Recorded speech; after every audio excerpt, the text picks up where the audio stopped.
Science student होने का सबसे बड़ा फ़ायदा ये है कि नॉन साइंस करियर ऑप्शंस भी आप सेलेक्ट कर सकते हैं। मतलब कि आप कॉमर्स स्ट्रीम के भी कुछ करियर ऑप्शन चुन सकते हैं और आर्ट्स स्ट्रीम के तो ऑलमोस्ट सभी करियर ऑप्शंस आपके लिए हमेशा अवेलेबल होते हैं। तो आज के वीडियो में हम इसी बारे में बात करने वाले हैं 12th साइंस पीसीएम के बाद क्या करें, टॉप 10 करियर ऑप्शंस। सबसे पहले हम बात करेंगे आर्किटेक्चर के बारे में। इसमें आपको building architecture, landscape architecture, interior design, transportation planning और कंस्ट्रक्शन मैनेजमेंट, इन सब के बारे में पढ़ाया जाता है। आर्किटेक्चर के फील्ड में करियर बनाने के लिए आप BArch का कोर्स कर सकते हैं, बैचलर ऑफ आर्किटेक्चर, जिसकी ड्यूरेशन 5 साल की होती है। इसके लिए योग्यता 12th साइंस पीसीएम है विद हाई परसेंटाइल। एडमिशन आपको एंट्रेंस एग्ज़ाम के ज़रिए ही मिलता है। इसमें कुछ टॉप एंट्रेंस एग्ज़ाम के नाम भी हैं, UPSEE, IITG, बिटसेट, गेट और नाटा। ये सभी इसके टॉप एंट्रेंस एग्ज़ाम है। BArch करने के बाद आप मल्टीनेशनल कंपनीज़ में भी जॉब करने के लायक हो जाते हैं। तो अगर आप आर्किटेक्चर में ज़रा भी इंटरेस्टेड हैं तो आप इस फील्ड में अपना करियर बना सकते हैं। आगे हम बात करते हैं इंजीनियरिंग के बारे में। इस फील्ड के बारे में ऑलमोस्ट सभी साइंस स्टूडेंट को पता होता है। इंजीनियरिंग के फील्ड में एक बार डिग्री करने के बाद आपके सामने कई सारे रास्ते खुल जाते हैं। प्राइवेट कंपनीज़, IT सेक्टर और मल्टीनेशनल कंपनीज़ में भी जॉब करने की अपॉर्चुनिटी आपको मिलती है। इंजीनियरिंग की ड्यूरेशन 4 साल की होती है। इसमें 8 सेमेस्टर्स होते हैं। योग्यता इसके लिए 12th साइंस पीसीएम है विद हाई परसेंटाइल। एडमिशन आपको एंट्रेंस एग्ज़ाम के थ्रू मिलता है। इसमें 2 तरह के एंट्रेंस एग्ज़ाम होते हैं, नेशनल लेवल भी और स्टेट लेवल भी। टॉप एंट्रेंस एग्ज़ाम के नाम यहाँ पर दिए गए हैं, UPSEE, IITG, बिटसेट और गेट। आप अपने इंटरेस्ट के अकॉर्डिंग कोई भी इंजीनियरिंग का ब्रांच सेलेक्ट कर सकते हैं और इस फील्ड में अपना करियर बना सकते हैं। एक बार इंजीनियरिंग का कोर्स करने के बाद आप आगे चाहें तो आगे की पढ़ाई कर सकते हैं, कोई जॉब कर सकते हैं या फिर स्टेट लेवल और नेशनल लेवल कॉम्पिटिटिव एग्ज़ाम की तैयारी भी कर सकते हैं। तीसरा करियर ऑप्शन है BCA का। अगर आपका इंटरेस्ट कंप्यूटर के फील्ड में है तो आप BCA कोर्स करके कंप्यूटर के फील्ड में अपना करियर बना सकते हैं। BCA यानी कि बैचलर ऑफ कंप्यूटर एप्लीकेशन। इसकी ड्यूरेशन 3 साल की होती है, जिसमें कि 6 सेमेस्टर्स होते हैं।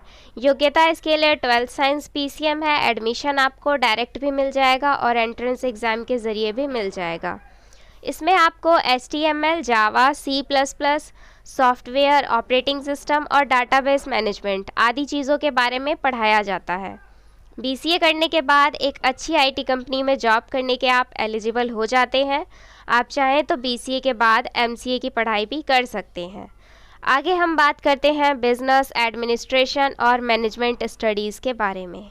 जो भी स्टूडेंट्स 12th के बाद बिजनेस और मैनेजमेंट में आगे की पढ़ाई करना चाहते हैं उनके लिए ये 2 बेहतरीन कोर्स हैं। एक तो है BBA और दूसरा है BMS। BBA का पूरा नाम है bachelor of business administration and BMS means है बैचलर ऑफ मैनेजमेंट स्टडीज़। इन दोनों ही कोर्सेज़ में आपको मैनेजमेंट की फील्ड से रिलेटेड नॉलेज दी जाती है, जैसे कि marketing, finance, technology, business management, economics etcetera. इन दोनों कोर्स की ड्यूरेशन 3-3 साल की होती है और दोनों ही कोर्स में 6 सेमेस्टर्स होते हैं। योग्यता दोनों के लिए 12th साइंस विद 50% मार्क्स है। एडमिशन आपका 2 तरह से मिलता है, डायरेक्ट भी और एंट्रेंस एग्ज़ाम के ज़रिए भी। ये दोनों ही बिजनेस मैनेजमेंट के प्रोफेशनल कोर्सेज़ हैं। सो अगर आपका इंटरेस्ट बिजनेस और मैनेजमेंट के फील्ड में है तो ये कोर्सेज़ आपके लिए बेस्ट होंगे। आगे हम बात करते हैं BSc यानी कि बैचलर ऑफ साइंस के बारे में, जिसकी ड्यूरेशन 3 साल की होती है। इसमें भी 6 सेमेस्टर्स होते हैं और एलिजिबिलिटी इसके लिए भी 12th साइंस है। एडमिशन आपको डायरेक्ट भी मिल जाएगा ज़्यादातर कॉलेज में और कुछ कॉलेज में एंट्रेंस एग्ज़ाम भी होता है, जैसे कि जी और नाटा इसके एंट्रेंस एग्ज़ाम होते हैं। BSc एक ट्रेडिशनल कोर्स है जिसमें अलग अलग स्पेशलाइजेशन होता है। तो आप किसी भी ब्रांच से BSc करने के साथ साथ किसी कॉम्पिटिटिव एग्ज़ाम की तैयारी भी कर सकते हैं। BSc के बाद हम बात करते हैं आर्ट्स एंड ह्यूमैनिटीज़ कोर्स के बारे में, BA यानी कि बैचलर ऑफ आर्ट्स के बारे में। मैंने आपको वीडियो के स्टार्टिंग में ही बताया था कि साइंस स्टूडेंट होने का ये बहुत बड़ा फ़ायदा है कि आप कॉमर्स स्ट्रीम के कोर्सेज़ भी चुन सकते हैं और आर्ट स्ट्रीम के तो ऑलमोस्ट सभी कोर्सेज़ आप सेलेक्ट कर ही सकते हैं। तो ये जो बीए कोर्स है ये तो स्पेशली आर्ट्स स्टूडेंट के लिए होता है, लेकिन साइंस और कॉमर्स स्ट्रीम के स्टूडेंट भी बीए का कोर्स कर सकते हैं। बीए कोर्स करने के साथ ही आप किसी सरकारी नौकरी की तैयारी भी कर सकते हैं। जो भी स्टूडेंट किसी सरकारी नौकरी की तैयारी करना चाहते हैं उनके लिए बीए कोर्स काफ़ी बेस्ट माना जाता है। वो बीए कोर्स करने के साथ साथ सरकारी नौकरी की तैयारी भी करते हैं। इसके लिए ड्यूरेशन 3 साल ही होती है। एलिजिबिलिटी मैंने आपको बता दी है। एडमिशन बाय मेरिट लिस्ट होता है और बीए में कई सारे स्पेशलाइजेशन होते हैं। आप अपने इंटरेस्ट के अकॉर्डिंग कोई भी स्पेशलाइजेशन चुन सकते हैं। बीए के बाद हम बात करते हैं लॉ के बारे में। 12th साइंस पीसीएम से पास करने के बाद आप अपना सक्सेसफुल लीगल करियर बना सकते हैं। वैसे तो लॉ कोर्सेज करने के लिए आपके पास मिनिमम एलिजिबिलिटी ग्रेजुएशन होनी चाहिए, पर यहाँ पे हम बात करने वाले हैं इंटीग्रेटेड कोर्स के बारे में, जिनके लिए सिर्फ 12th की योग्यता होनी ज़रूरी है।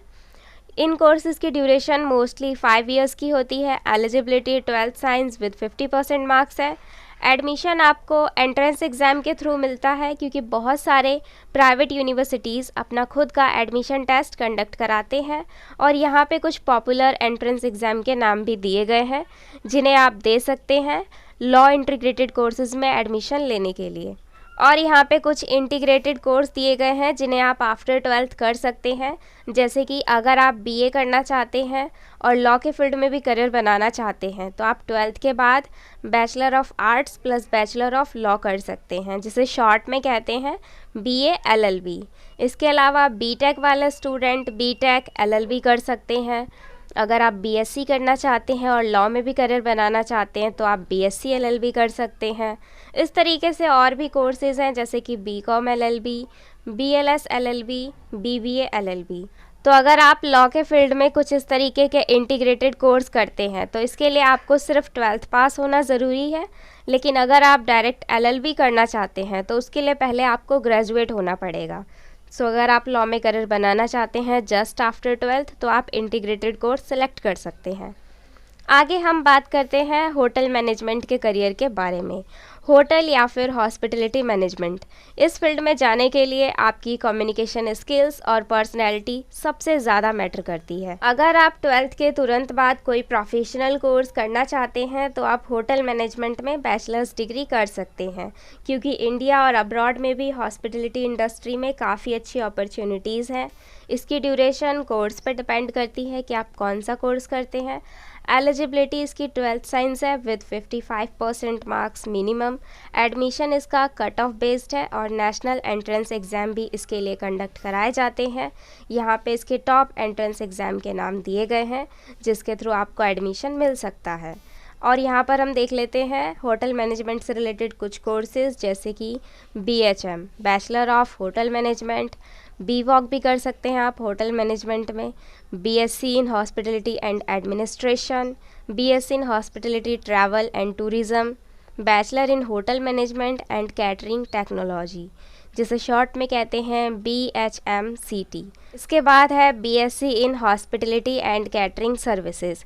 इन सभी कोर्सेज़ की ड्यूरेशन थोड़ी बहुत अलग है और ये सारे ही होटल मैनेजमेंट के फील्ड के कोर्सेज़ हैं, तो आप कोई सा भी कोर्स सेलेक्ट कर सकते हैं आफ्टर 12th। होटल मैनेजमेंट के बाद हम और भी 2 करियर ऑप्शंस के बारे में बात करने वाले हैं, जिसमें से एक है कमर्शियल पायलट। जैसा कि आप सभी को पता होगा एविएशन इंडस्ट्री कितनी तेज़ी से ग्रो कर रहा है, जिसकी वजह से कमर्शियल पायलट की मांग जो है वो बढ़ती जा रही है। तो इस जॉब में काफ़ी अच्छी सैलरी आपको मिल सकती है। अगर आप कमर्शियल पायलट बनना चाहते हैं तो आपको करना होगा बैचलर ऑफ एविएशन, जिसकी ड्यूरेशन होती है 4 से 6 साल की। योग्यता इसके लिए 12th साइंस PCM है। कम से कम आपके 50% मार्क्स होने चाहिए 12th क्लास में। इसके अलावा आपके पास कमर्शियल पायलट का लाइसेंस होना चाहिए। अगर आपके पास नहीं है तो एडमिशन से पहले आपको ये भी प्राप्त करना होगा। एडमिशन आपका एंट्रेंस एग्ज़ाम के थ्रू होता है। पहले आपको एंट्रेंस एग्ज़ाम देना होगा। एंट्रेंस एग्ज़ाम क्लियर करने के बाद आपका एविएशन के कोर्स में एडमिशन हो जाएगा। तो अब हम आ चुके हैं वीडियो के एंड में, जहां पर हम बात करने वाले हैं एनिमेशन एंड ग्राफिक्स के बारे में। तो अगर आपको ये वीडियो ज़रा भी हेल्पफुल लगी हो अब तक तो एक लाइक ज़रूर कर दीजिएगा। अगर आपका सपना है टेलीविज़न इंडस्ट्री में जाने का तो आपको एनिमेशन एंड ग्राफिक्स की पढ़ाई करनी चाहिए। 12th पास आउट करने के बाद आपको एनिमेशन एंड ग्राफिक्स से रिलेटेड कोई भी कोर्स सेलेक्ट करना है, जैसे कि BSc in animation, BSc in multimedia and animation. इस तरह से बहुत सारे कोर्सेज अवेलेबल हैं इस फील्ड के। आप कोई भी कोर्स सेलेक्ट कर सकते हैं जस्ट आफ्टर 12th। आज के वीडियो में हमने जाना top 10 career options after 12th science PCM. तो अगर आपको ये वीडियो ज़रा भी हेल्पफुल लगी हो तो प्लीज़ एक लाइक ज़रूर कर दीजिएगा और हमारे चैनल को सब्सक्राइब करके बेल आइकन भी ज़रूर प्रेस कीजिएगा, जिससे आगे आने वाली सभी वीडियोस के नोटिफिकेशन आपको आसानी से मिलते रहेंगे और आप हमारी सभी वीडियोस देख पाएंगे। Thank you so much for watching this video.